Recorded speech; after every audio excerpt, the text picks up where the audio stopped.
നമസ്കാരം. തിരുവനന്തപുരം നഗരസഭയിൽ ബി.ജെ.പി ചരിത്ര വിജയം നേടി. അത് ബി.ജെ.പിയുടെ ഒരു ആദ്യ വിജയം തന്നെയാണ്.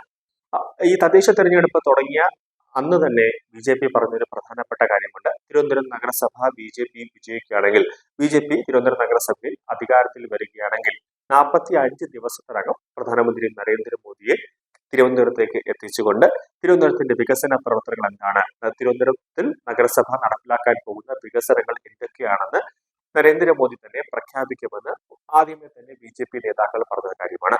ആ ഒരു വാഗ്ദാനം ഇവിടെ ഇപ്പോൾ നിറവേറ്റാൻ പോവുകയാണ്. 23-ാം തീയതി പ്രധാനമന്ത്രി നരേന്ദ്രമോദി തിരുവനന്തപുരത്ത് എത്തുകയാണ്.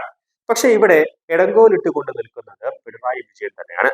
പിണറായി സർക്കാരിനെ സമീപിച്ച ബി.ജെ.പി ആദ്യം പിണറായി സർക്കാരിനോട് പറഞ്ഞത്, നമുക്ക് നരേന്ദ്രമോദി വരുന്നുണ്ട്, അതുകൊണ്ട് തന്നെ സെക്രട്ടേറിയറ്റിന്റെ അടുത്തുള്ള സെൻട്രൽ സ്റ്റേഡിയം ഈ പരിപാടിയുമായി ബന്ധപ്പെട്ട് തരണമെന്ന്. അത് ബി.ജെ.പി മാത്രമല്ല, ഇന്ത്യൻ റെയിൽവേയും സംസ്ഥാന സർക്കാരിന് ഔദ്യോഗികമായി തന്നെ ഒരു കത്ത് നൽകിയിരുന്നു. പക്ഷേ തിരിച്ചതിനുള്ള ഒരു മറുപടി എന്ന് പറയുന്നത്, 26-ാം തീയതി റിപ്പബ്ലിക് ദിനമാണ്, അതുകൊണ്ട് തന്നെ സെൻട്രൽ സ്റ്റേഡിയം വിട്ടു തരാൻ പറ്റില്ല, അങ്ങനെ വിട്ടു തന്നാൽ വലിയ രീതിയിലുള്ള ഒരു സുരക്ഷാ പ്രശ്നം ഉണ്ടാകുമെന്നാണ് സംസ്ഥാന സർക്കാരിന്റെ ഒരു വാദം. ഈ വാദം ബി.ജെ.പിയെയും അതോടൊപ്പം തന്നെ ഇന്ത്യൻ റെയിൽവേയും ജനങ്ങളെയും അക്ഷരാർത്ഥത്തിൽ ഞെട്ടിക്കുന്ന ഒരു വാർത്തയായിട്ടാണ് മാറിയത്. കാരണം നരേന്ദ്രമോദി വരുമ്പോൾ സ്വാഭാവികമായി ആ ഏരിയ കംപ്ലീറ്റ് 2-3 ദിവസം അല്ലെങ്കിൽ ഒരാഴ്ച മുമ്പ് തന്നെ ദേശീയ ഏജൻസിയുടെ കയ്യിൽ, അതായത് SPGയുടെ കയ്യിലും IB-യുടെ നേതൃത്വത്തിലുമെല്ലാം ആ ഏരിയ മുഴുവനും അവരുടെ നിയന്ത്രണത്തിലാകും, അല്ലെങ്കിൽ അവരുടെ കൺട്രോളിലാകും. അപ്പോൾ സ്വാഭാവികമായിട്ടും 26-ാം തീയതി നടക്കുന്ന റിപ്പബ്ലിക് ദിന ആഘോഷത്തിന്റെയും അതിന്റെയും പരേഡിന്റെയൊക്കെ സെക്യൂരിറ്റി കുറച്ചുകൂടെ ടൈറ്റ് ആവുമെന്ന കാര്യത്തിൽ ഒരു സംശയവുമില്ല. കൂടാതെ സംസ്ഥാന പോലീസിന് കുറച്ചുകൂടെ എളുപ്പമാവും. കാരണം IB-യും SPGയും ഒക്കെ വന്ന ആ ഏരിയ കംപ്ലീറ്റ് അവർ പരിശോധനയൊക്കെ നടത്തുമ്പോൾ പോലീസിന്റെ ജോലി, സംസ്ഥാന പോലീസിന്റെ ജോലി കുറച്ചും കൂടി എളുപ്പമാവും. അത് പോലീസിനും അറിയാവുന്ന കാര്യമാണ്, എല്ലാവർക്കും അറിയാവുന്ന കാര്യമാണ്. പക്ഷേ നരേന്ദ്രമോദിക്ക് തിരുവനന്തപുരത്ത് ഒരു വേദി കൊടുക്കരുത് എന്ന ഒരു ധാർഷ്ട്യം മുഖ്യമന്ത്രി പിണറായി വിജയനുണ്ട്. അതായത് മോദിയെ അപമാനിക്കുക, അതാണ് കരുതി കൂട്ടി അപമാനിക്കുക, അതാണ് പിണറായി വിജയന്റെ ലക്ഷ്യം.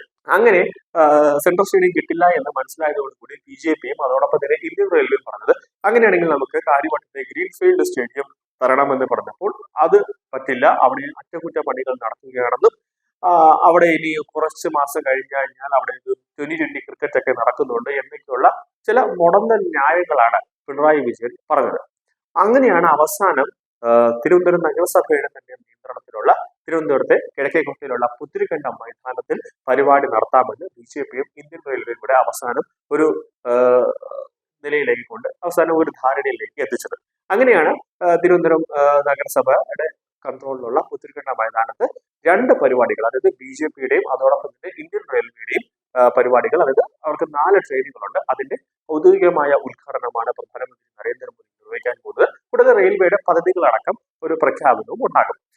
രണ്ടാമതായിട്ട് ബി.ജെ.പി തിരുവനന്തപുരം നഗരസഭയിൽ നടപ്പിലാക്കാൻ പോകുന്ന പദ്ധതികളുടെ പ്രഖ്യാപനമാണ് ഉണ്ടാകാൻ പോകുന്നത്.